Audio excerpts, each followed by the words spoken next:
Welcome into your PFF Draft Review, powered by Edge and Elite, PFF's #1 product, Sam.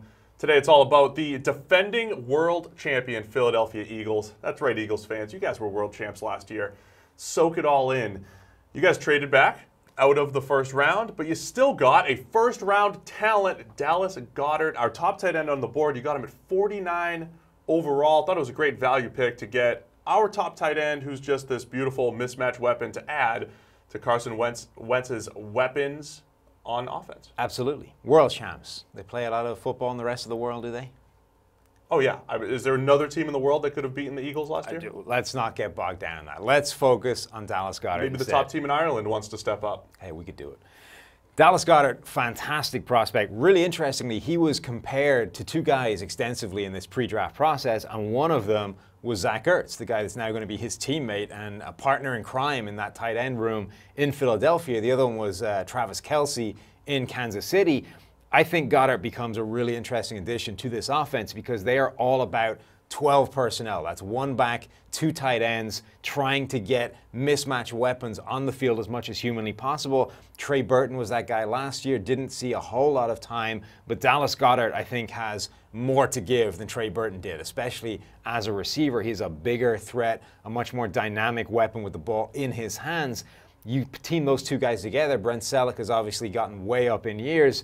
That is a fantastic duo that they could potentially really target defenses with. Yeah, I mean, Doug Peterson talked about it in his press conference. When you do put those two tight ends on the field, you could line them up in line and run the ball. You could split them out wide and pass the ball. And the defense has to say, look, how do I handle Dallas Goddard? How do I handle Zach Ertz? Do I put an extra linebacker on the field? Do you put a corner?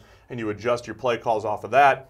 As far as his actual skills on the field, we graded every snap for him last year, just like we do for every FBS prospect, but we went and graded his even though he's in the FCS because we knew he was a top prospect, and he did not disappoint. It was the highest grade we've ever given a tight end in a season, 96.8, forced 12 missed tackles after the catch. That was tied for the best in the nation, and he averaged 8 yards after the catch per reception. That's a phenomenal number. It's inflated a touch because of the way South Dakota State used him. Because he's like a glorified wide receiver, it was bubble screens and shovel passes and just traditional tight end screens. But that just shows what kind of athlete he is. At 6'5", 255, still able to do that work after the catch. That's only one of the reasons why he's so dangerous at the next level. Also inflated a little bit by future UPS drivers trying to tackle him. That'll help. Okay, competition level wasn't the greatest. 99 targets, only 5 drops as well. So we're talking about a guy that has proven that he can do exceptional things with the ball in his hand after the catch, has got very solid hands, doesn't drop too many, and has made a lot of those deep down the field catches as well. He can be dynamic in every area of the field you want a tight end to be dynamic in today's NFL. I think that is a really interesting and really good addition to a team that you wouldn't have said would pick a tight end that high. By the way, every time he played an FBS opponent, dominant over the last 4 years. So he's stepped up. I'm just trying to get you to take that analysis to the next level. Thanks. Thanks for pulling that out of me. Don't take the easy route, Steve. Let's look at him as a run blocker just because you have to a little bit. Every tight end in this class really wasn't all that good in the run game, but he at least has 206 run blocking snaps last year where he lined up as a traditional tight end.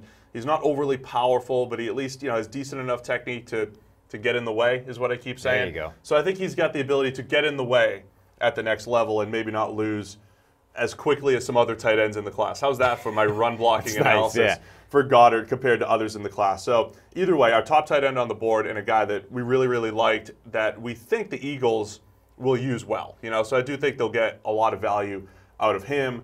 They don't pick it again until the 4th round. Avante Maddox out of Pittsburgh. Short corner that you liked a lot when you watched him on film. Yeah, this team only wound up with 5 picks, but I think they were all interesting ones. I'm going to give you a little bit about Maddox, and then you can tell us a little bit about their other 4th-round pick, Josh Sweat from Florida State. Sounds good. Maddox is fascinating because he's one of the smallest cornerbacks in this draft class, one of the smallest cornerbacks in any draft class, 5'9", 180 pounds, but he's feisty, he's scrappy, he really goes after receivers, and he's got some impressive hops as well. He's got some plays where he elevates over receivers and takes the ball away from them despite being only 5'9". Had a 37-inch vertical at the combine, 10'5" broad jump. This is a guy that has impressive athleticism.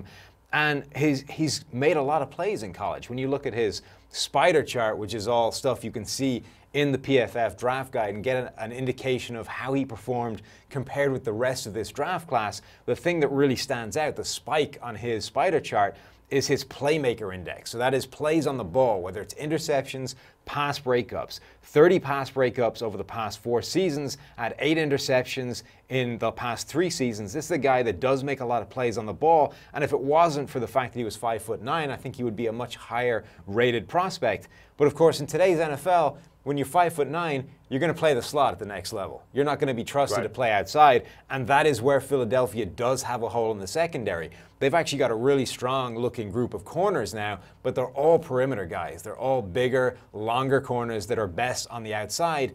The guy that they had inside last year was Patrick Robinson, who departed in the offseason to the New Orleans Saints. They need Maddox to come in and actually contribute and play well pretty soon because the slot is where they're weak. Yeah, and Robinson, of course, had a career year last year in the slot, so it is a massive need for the Eagles. Looks like Maddox will have an early path to playing time to replace Robinson. The question for him, though, is we said before, we've been saying all offseason that in order to best project these slot defenders, how they're going to perform at the next level, it's seeing guys with experience doing it at the college level. Anything else is an unknown quantity. Right. Maddox played just 34 snaps inside in 2017, 6 in 2014. This is a guy who really hasn't spent time in the slot, but we're projecting him there because he's 5'9", and that's what the Eagles are doing as well. It is a risk. So the other projection is Josh Sweat, who certainly looks the part of NFL edge defender. He's 6'5", 250, and then his testing was incredible. 1.55,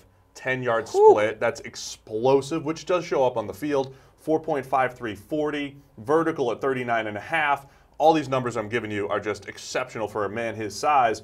The problem is the on-field production, and he wasn't always used in the best role at Florida State to get after the quarterback, but he's never posted a pass rush grade better than 76.8. And when we're talking about guys having success at the next level, they're usually in the 85 range, and especially the guys who have a ton of success, they're up in the 88, 89, 90 range.